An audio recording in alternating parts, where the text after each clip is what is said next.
Hello student, the universe vision classes में मैं AK Rohit आप लोग सामने हार्दिक स्वागत करता हूं।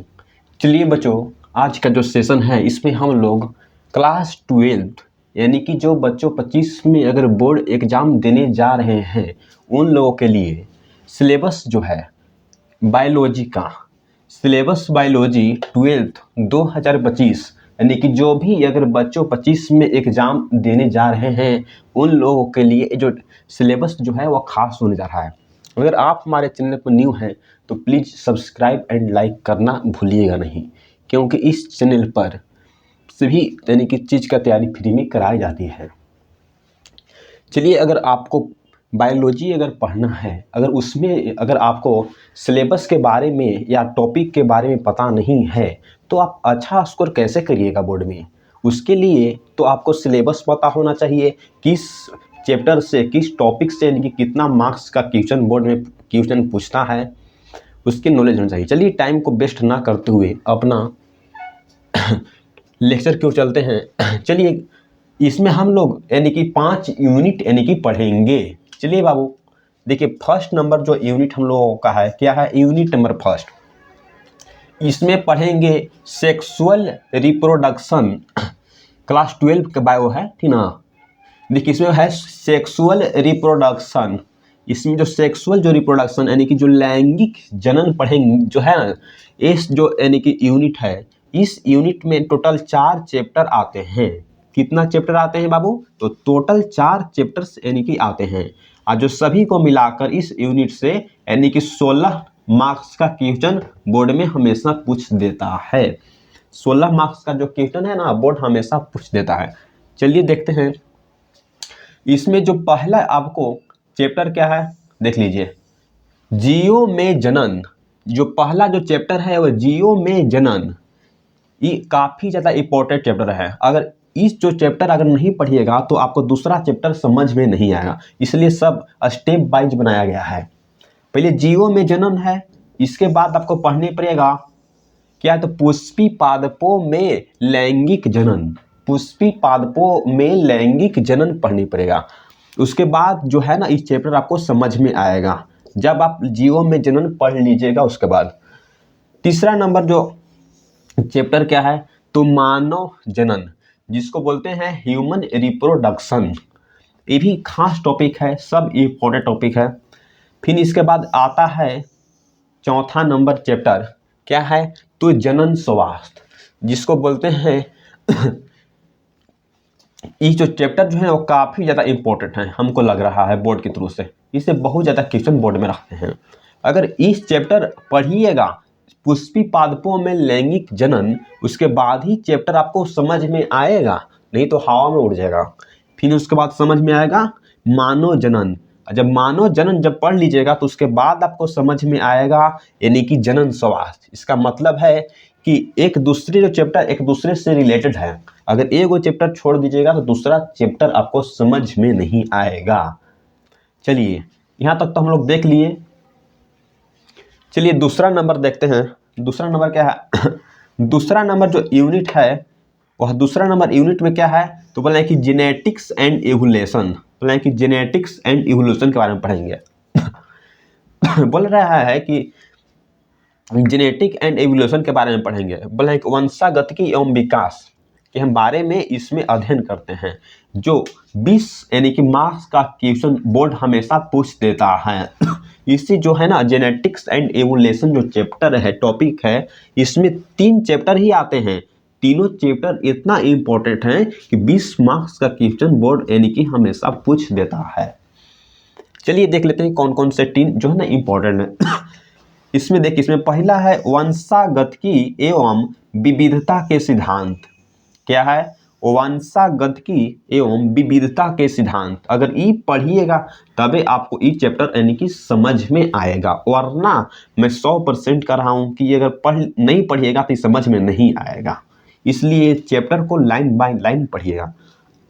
इसके बाद आपको आएगा वंशागति का आणविक आधार। क्या आएगा? वंशा जो गति है ना उसका आणविक आधार, यानी कि मॉलिक्यूलर जेनेटिक्स, मतलब कि मॉलिक्यूलर बेसिस ऑफ जेनेटिक्स आपको पढ़ने पड़ेंगे। ये जब पढ़ लीजिएगा तब आपको ये चैप्टर यानी कि समझ में आएगा। एक दूसरे से रिलेटेड सब चैप्टर बायो में है। देखिए इसके बाद है क्रम विकास। क्रम विकास क्रम विकास पढ़िएगा तभी आपको बायोटेक्नोलॉजी एवं ह्यूमन वेलफेयर में आपको समझ में आएगा। क्रम विकास आपको पढ़ने पड़ेगा। तीनों चैप्टर से मिलाकर यानी कि 20 मार्क्स पूछता है। चलिए यहाँ तक तो हम लोग यानी कि देख चुके हैं। चलिए नेक्स्ट नंबर क्वेश्चन की तरफ हम लोग आगे चलते हैं। तीसरा नंबर जो यूनिट है वह क्या है? तीसरा नंबर जो हमारे यूनिट है इसमें आपको पढ़ना है बायोलॉजी एंड ह्यूमन वेलफेयर। क्या है? तो बायोलॉजी एवं ह्यूमन वेलफेयर के बारे में हमें पढ़ना है। देखिए तो इसमें जो है ना ह्यूमन के स्वास्थ्य के बारे में पढ़ना है। किस तरह से ह्यूमन को नेचर में जो दैनिक नेचर है किसमें उसको स्वस्थ वातावरण में रहना चाहिए, क्या खाना चाहिए, क्या पढ़ना चाहिए, इसके बारे में हम लोग डिटेल से अध्ययन करेंगे जब चैप्टर को पढ़ेंगे। तो देखिए इसमें ह्यूमन बोल रहे हैं कि ह्यूमन वेलफेयर एंड बायोलॉजी जो है ना इसमें खास बात है कि 12 नंबर का क्वेश्चन पूछता है बोर्ड में। कितना नंबर? 12 नंबर का मस्ट MVVI है। ये जो मस्ट MVVI इससे क्वेश्चन जो है ना हमेशा यानी कि बोर्ड में पूछता है। चलिए देखिए इसमें जो 8 नंबर जो क्वेश्चन क्या है बोल रहा है कि मानव स्वास्थ्य एवं रोग। क्या है? तो मानव स्वास्थ्य एवं इसमें रोग के बारे में आपको पढ़ना है कि किस तरह से ये जो मानव होते हैं उसमें क्या क्या डायरीज होते हैं, क्या बीमारी होते हैं, क्या उसमें रोग होते हैं और क्या उसमें स्वस्थ होते हैं, कैसे हमको स्वस्थ रहना चाहिए किस वातावरण में, इसके बारे में हम लोग इसमें फुल यानी कि अध्ययन करेंगे। अगर आप पढ़ लीजिएगा उसके बाद चलिए आपको एंट्री मारना है क्या? खाद्य उत्पाद में कार्य नीतियाँ, यानी कि खाद्य उत्पादन में कार्य नीतियाँ, किस तरह से हमें खाद्य उत्पाद को उत्पन्न करना चाहिए कि उसमें कुछ महत्वपूर्ण यानी कि नीति होती है। जिस तरह से हमारे जो आज कल की जो फसल जो है ना वो बहुत तेजी से ग्रोथमेंट कर रहे हैं, इसमें हम लोग क्या पढ़ लेंगे? तो यानी कि खाद्य उत्पादन में यानी कि वृद्धि की कार्य नीति, किस तरह से हमको किस फसल को उगाना है, किसमें उसको मिट्टी के छिड़काव करना है, इसके बारे में हम लोग फुल स्टडी करेंगे जब हम लोग चैप्टर की ओर तब पढ़ेंगे। प्लीज अगर आप हमारे चैनल पर न्यू हैं तो चैनल को subscribe and like and share करना भूलिएगा नहीं क्योंकि इसी जो channel the universe vision classes में सभी तरह के तैयारी कराई जाती है फ्री में। जो एक खास यानी कि बात है कि इसमें जो सभी जो टीचर्स जो आएंगे ना, जो बायो का जो टीचर्स जो आएंगे वह नीट क्वालिफाई आते हैं, यानी कि नेशनल टेस्ट मतलब कि national eligibility cum entrance test को जो है ना वह एग्जाम दिए हुए हैं। उनका जो AIR जो रैंक है वह 700 यानी कि 66 कुछ है। वो टीचर जब आए आपके आकर बायो जब पढ़ाएंगे ना तब आप लोगों का लगेगा कि हाँ क्या बायो है, उसी अंदाज में पढ़ाएंगे जिस अंदाज में वहाँ पढ़ के आए हैं। चलिए नेक्स्ट नंबर देखिए, इसमें आपको पढ़ना है कि मानव कल्याण में यानी कि सूक्ष्म जीव। क्या है? मानव कल्याण में सूक्ष्म जीव, किस तरह से जो ह्यूमन जो यानी कि नेचर्स होते हैं उसका जो दैनिक जो जीवन है उसमें सूक्ष्म जीव यानी कि उसके अंदर किस तरह से बैक्टीरिया जो होते हैं जो उसके लिए हानिकारक कुछ होते हैं कुछ लाभदायक होते हैं। लिखा गया है कि मानव कल्याण में जो मानव के जो अंदर यानी कि उसके कल्याण के लिए उसके यानी कि मानव में कुछ ऐसे बैक्टीरिया होते हैं जो उसके यानी कि कल्याण करते हैं, यानी कि उसको स्वस्थ रखते हैं, डाइजेस्ट नहीं होने देते हैं। इसी में हम लोग इसका अध्ययन पढ़ेंगे जिसको इम्यून सिस्टम के बारे में इसको काफ़ी ज़्यादा मात्रा में पढ़ेंगे। इम्यून सिस्टम इसको पढ़ना है। चलिए यहाँ तक तो हो गया होगा। चलिए फिर नेक्स्ट नंबर देखते हैं हम लोग। नेक्स्ट नंबर क्या है? यूनिट नंबर 4 है। यूनिट नंबर 4 क्या है? Biotechnology and applications. क्या है? तो बोल रहा है कि बायोटेक्नोलॉजी एंड जो एप्लीकेशंस है ना यहाँ से 12 मार्क्स का यानी कि क्वेश्चन आपको बोर्ड में पूछता है। कितना मार्क्स का पूछता है? यानी कि 12 मार्क्स का यानी कि क्वेश्चन बोर्ड यानी कि पूछ देता है बायोटेक्नोलॉजी एंड एप्लीकेशंस से। इसमें सिर्फ 2 चैप्टर हैं। कौन कौन है?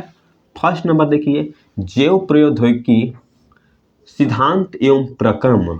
इसमें हम पढ़ेंगे किस तरह से जो बायो यानी कि है बायोटेक्नोलॉजी का मतलब होता है किस तरह से जो हमारे आजकल जो किसी भी डाइजीज को चेक करने के लिए जो अल्ट्रासाउंड मशीन जो होता है ना, वो मशीन के बारे में अध्ययन करेंगे। किस तरह से किस मशीन के तहत हम लोग प्रौद्योगिकी यानी कि किसी बीमारी को हम पता कर सकते हैं, इसके बारे में टेक्नोलॉजी लगाना होगा। बायो का मतलब होता है जैव, यानी कि टेक्नोलॉजी का मतलब होता है प्रौद्योगिकी। और किसी अल्ट्रासाउंड मशीन या किसी MRI मशीन के अंदर किस तरह से किस आदमी को किस डायरीज है उसका एक्सरे लेना, उसके बारे में इसमें हम काफ़ी यानी कि इम्पोर्टेंट जाकर डिटेल फुल डिटेल में पढ़ेंगे। किस तरह से हमारे जो डॉक्टर्स लोग होते हैं ना, हड्डी का यानी कि एक्सरे करते हैं, और किस तरह से उसमें कौन वेब्स होते हैं, माइक्रो वेब्स के तहत इसमें हम लोग अध्ययन करेंगे कि उस टेक्नोलॉजी के अंदर क्या क्या इसमें यूज होती है। चलिए 12 नंबर जो चैप्टर है इसमें पढ़ेंगे जैव प्रौद्योगिकी एवं उसके उपयोग। जो बायो जो टेक्नोलॉजी जितने भी जो हमारे यहाँ बायो से रिलेटेड जो मशीन जो हैं, जो हमारे आजकल दैनिक जीवन में लाभकारी यानी कि माने जाते हैं। जैसे दवाई जो होते हैं, दवाई किस तरह से बनाए जाते हैं, किस उसका उपयोग है, किस तरह से हमें लेना चाहिए, क्या उसका हम लोग यानी कि डेली दवा यूज करना चाहिए, नहीं, उससे कोई उपयोग है, इसी के बारे में हम लोग यहाँ पढ़ेंगे कि जैव प्रौद्योगिकी यानी कि बायो जो मशीन जो होती है, जैसे माइक्रोस्कोप यानी कि छोटा सा हमें कुछ बैक्टीरिया जैसे लैक्टोफेज माइक्रोफेज को देखना है, तो उसके लिए हम क्या करेंगे, तो यानी कि माइक्रोस्कोप का यूज करेंगे। तो माइक्रोस्कोप के तहत हम यानी कि जैव प्रौद्योगिकी से देख पाएंगे, उसको उपयोग करेंगे। जो दही में जो लैक्टिक जो एसिड है ना, उसको किस तरह से देखेंगे, तो हम माइक्रोस्कोप के थ्रू हम उसको विजिबल यानी कि कर पाएंगे। चलिए यहाँ तक तो हो गया। यूनिट नंबर 5 की तरफ हम लोग आगे प्रोसीड होते हैं। चलिए, अगर आप हमारे चैनल पर न्यू हैं तो प्लीज़ बार बार कह रहा हूँ कि चैनल को सब्सक्राइब कर लीजिए, क्योंकि इस चैनल पर सभी जो मास्टर जो आते हैं अपना जो केमिस्ट्री का जो टीचर हैं जो CSIR जो नेट क्रैक किए हुए हैं, और जो बायो का जो है वह AIR 766 नीट के साथ आएंगे, अपना बायो उसी अंदाज में पढ़ाएंगे। तो प्लीज़ इस चैनल से जुड़े रहिए। चलिए नेक्स्ट जो टॉपिक हम लोग का है, टॉपिक नंबर क्या है, टॉपिक नंबर यानी कि 5 है, यूनिट नंबर यानी कि इकोलॉजी एंड एनवायरनमेंट पढ़ेंगे। इकोलॉजी का मतलब होता है इको यानी कि व्यावसायिक, जो बायो जो होती है ना, बायो यानी कि हाँ, लॉजी का मतलब होता है अध्ययन, इको का मतलब होता है इकोनॉमिक यानी कि इकोनॉमिक यानी कि अध्ययन करना, जिसका पूरा मतलब होता है व्यवसायिक, जो होता है व्यवसाय के अध्ययन करना। और जो हमारे जो वातावरण जो है ना, उसको बारे में हम बात करेंगे, किस तरह से हमारे वातावरण में जो इकोलॉजी जो इम्प्रूवमेंट हो रहे हैं। ये टॉपिक्स जो है ना, यानी कि आपको 10 मार्क्स पूछता है बोर्ड में, कितना मार्क्स, 10 मार्क्स डायरेक्ट पूछता है। अगर आप पढ़ के जाइएगा तो आपको 99% बायो में कोई नहीं रोकेगा, यहाँ से इतना दावा के साथ बोल रहा हूँ। चलिए इसमें देख रहा हूँ कि इसमें क्या क्या पढ़ना है। इसमें जिस तरह से हाँ, जीव और यानी कि समष्टियाँ, यानी कि समष्टिया का मतलब समझ रहे हैं ना, किसी भी जो जीव हैं और किसी भी जो मृत जीव होते हैं उसको किस तरह से उपयोग हमारे यानी कि इकोलॉजी में किया जाता है।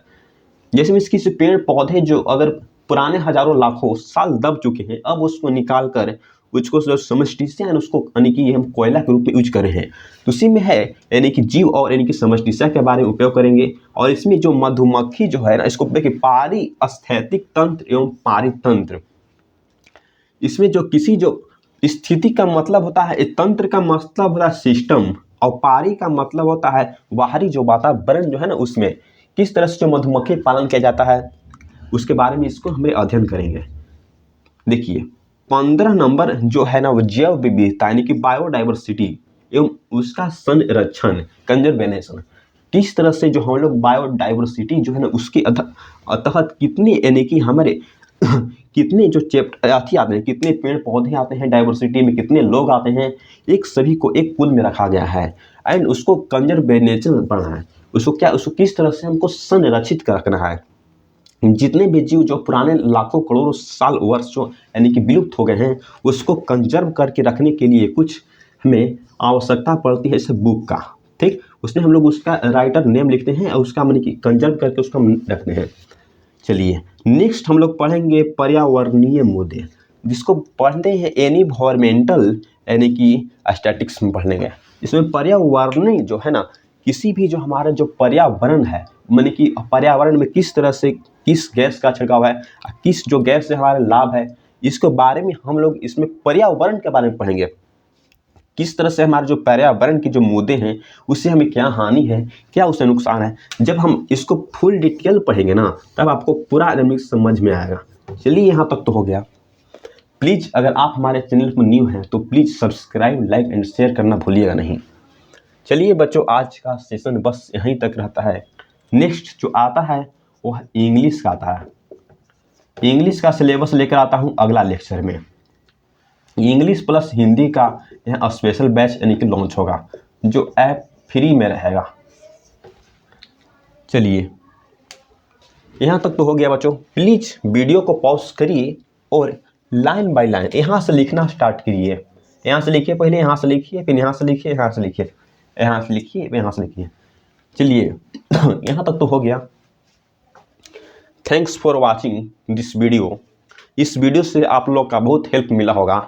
जो बच्चों अगर 12 यानी कि 25 में एग्ज़ाम देने जा रहे हैं, प्लीज़ अगर आप हमारे चैनल पर न्यू हैं तो सब्सक्राइब करिए एंड कमेंट करना भूलिएगा नहीं कि जो मैं पढ़ाया हूँ आप लोगों का किस तरह समझ में आया है। अगर समझ में नहीं आया है तो प्लीज़ कमेंट करना भूलिएगा नहीं। Thanks for watching this video. We join this our Telegram the AK Rohit